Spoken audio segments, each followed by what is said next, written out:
T1.6 Koneksi antar materi pembelajaran berdiferensiasi PJSD disusun oleh Puji Saputra dan Fitra Yogi Aditya. Apa kaitan antara konsep pembelajaran berdiferensiasi dengan konsep teaching at the right level?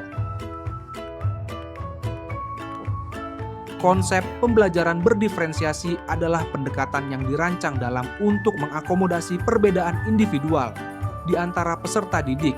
Sementara konsep teaching at the right level merupakan pendekatan pembelajaran yang memperhatikan tingkatan capaian atau kemampuan yang dimiliki oleh peserta didik dan fokus utama dalam melaksanakan pembelajaran terkait keterampilan dasar yang terarah pada peserta didik.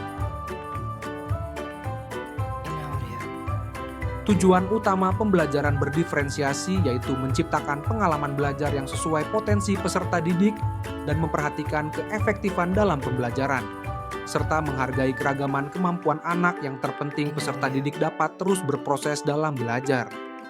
Hal tersebut adalah salah satu penerapan berdasarkan gaya belajar peserta didik dalam pembelajaran.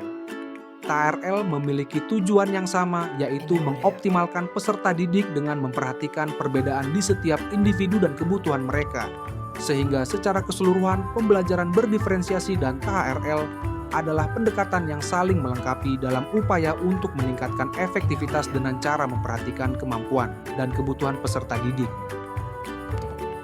Pembelajaran berdiferensiasi dan TARL berusaha untuk mengurangi kesenjangan belajar dan memiliki hak kesuksesan yang sama, agar terciptanya lingkungan belajar yang penuh perhatian terhadap respon dan umpan balik dari peserta didik. Dalam penerapannya, pembelajaran berdiferensiasi dan TARL dapat menggunakan 3 strategi yaitu konten, proses, dan produk. Pembelajaran TARL dapat diimplementasikan melalui pembelajaran diferensiasi. 1. Memerlukan pemetaan kebutuhan belajar peserta didik agar membuat perencanaan yang tepat sehingga pembelajaran lebih efektif yang dapat dilakukan melalui asesmen diagnostik. 2. Guru bisa menggunakan strategi diferensiasi konten dan produk sebagai respons dari beragam kemampuan awal dan gaya belajar peserta didik.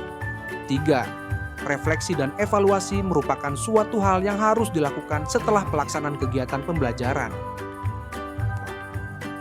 Kesimpulan kolaborasi yang cocok dalam pelaksanaan pembelajaran harus sesuai memperhatikan kebutuhan dan karakteristik gaya belajar peserta didik dan dapat menerapkan ketiga strategi yaitu diferensiasi konten, proses, dan produk yang sesuai dengan konsep pembelajaran berdiferensiasi dan konsep TARL. Terima kasih.